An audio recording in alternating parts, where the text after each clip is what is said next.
I got great news to share with you. The order of removal dated 1997. Finally, motion to reopen, joint motion to reopen, has agreed to join the motion to reopen so that we can dismiss removal proceedings and my client will be able to adjust status. In this video, I am going to talk to you about the timelines, what exactly we did, and again, this is a big win for us. Bijoux Ngwanda here, immigration lawyer in the DC metropolitan area.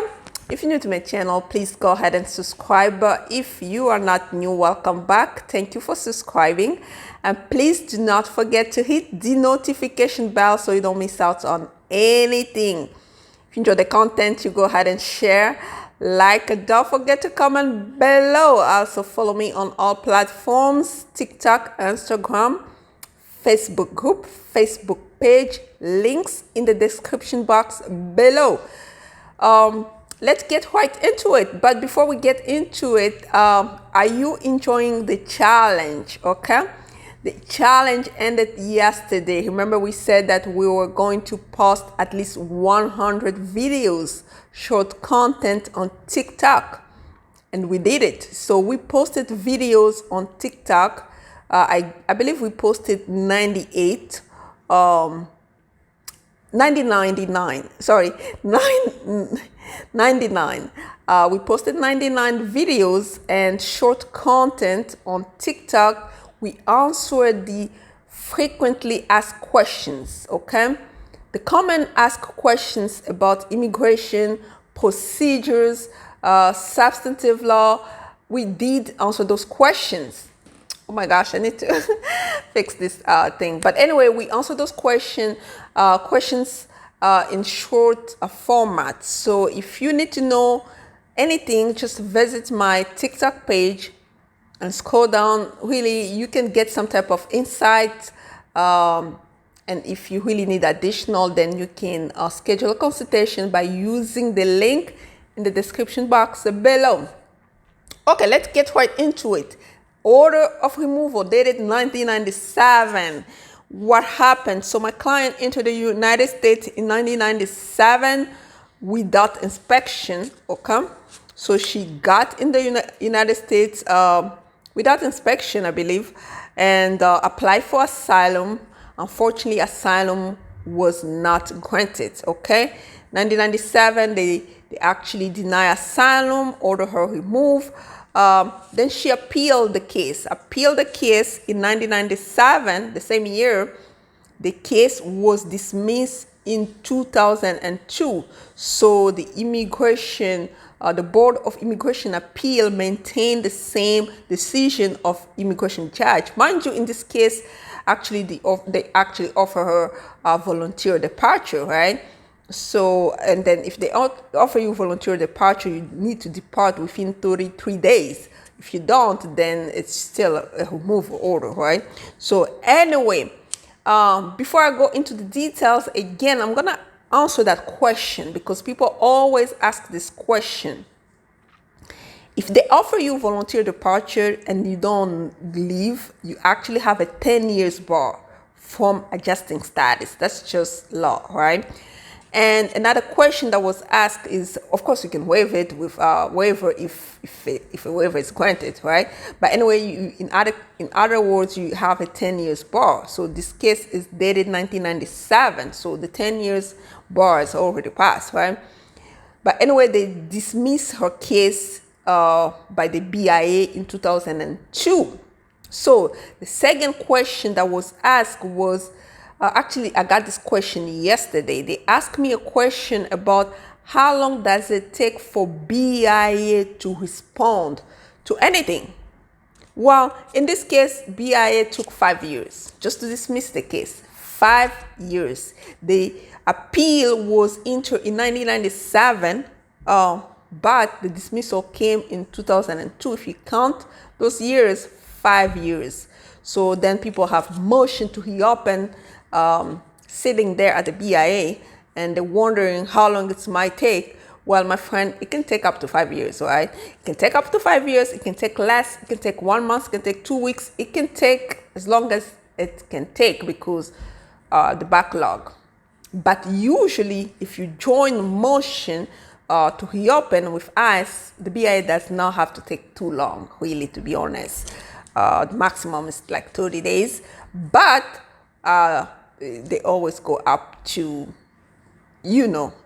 just be patient. That's what I meant to say by that. But anyway, the case got dismissed in 2002. She tried other ways, didn't work out. Then finally she got TPS. She got TPS and left the country to make her lawful entry. And then she came to me and said, well, I want to actually adjust status. Sorry, I'm trying to fix this screen. Anyway, I want to adjust status. And I'm like, well, in order to adjust status with USCIS has to have jurisdiction that we already know, unless exception applies. I'm not going to go into that detail. But anyway, USCIS has to have jurisdiction. That's why they deny her the first time adjustment, because of lack of jurisdiction. Okay. So now what are we going to do? We are going to join ICE to reopen the case, join motion to reopen and terminate, removal, or just dismiss the case altogether. So, and because of this agreement on the current for TPS holders, we had to go back to ICE. We filed a motion on January 27.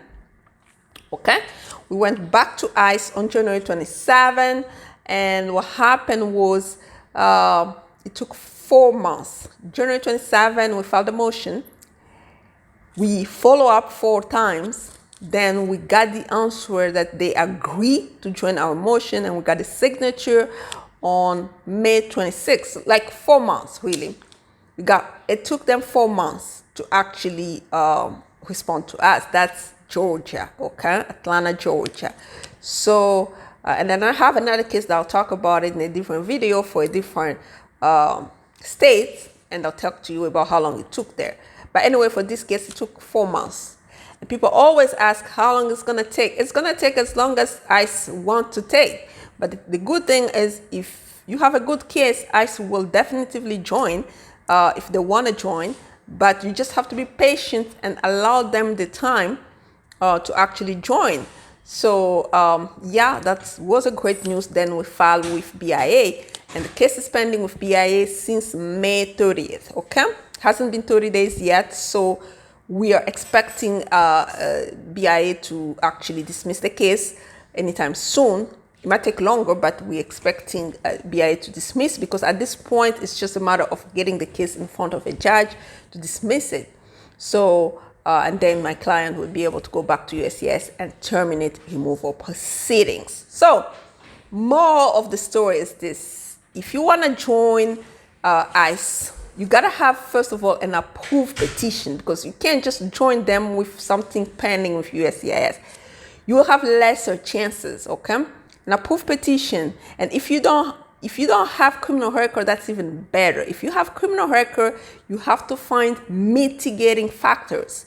So how are we going to present your case? If you have been rehabilitated, or if you're going into rehabilitation, if you've done some community services, we can present those facts to ICE in order to mitigate things for you so that ICE can join motion. It's better if they join, then there's less resistance in the part of the judge, and almost the judge, like most of the time, they will agree to dismiss the case because ICE has no opposition.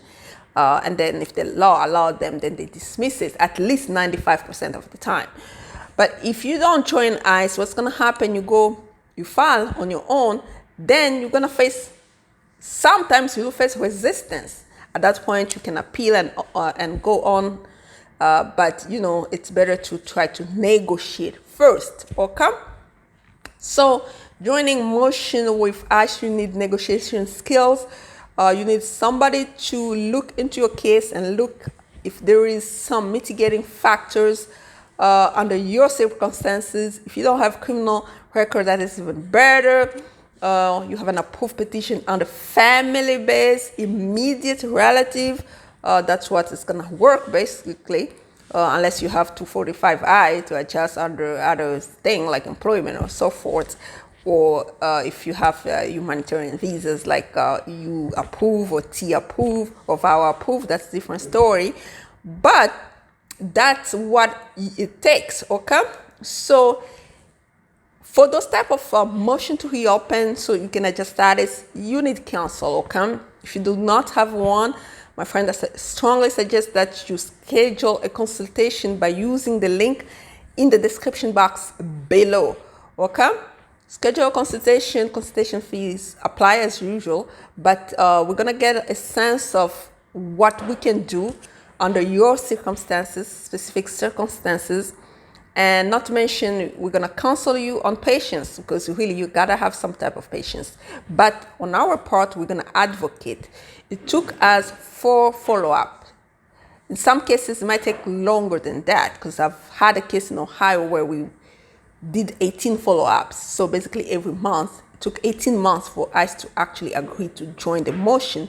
And when ICE agreed to join the motion, we went to BIA. BIA didn't even take that long. It took 14 days for BIA to dismiss the case, but case by case basis, okay? So yes, this is it. Again, share this video, subscribe.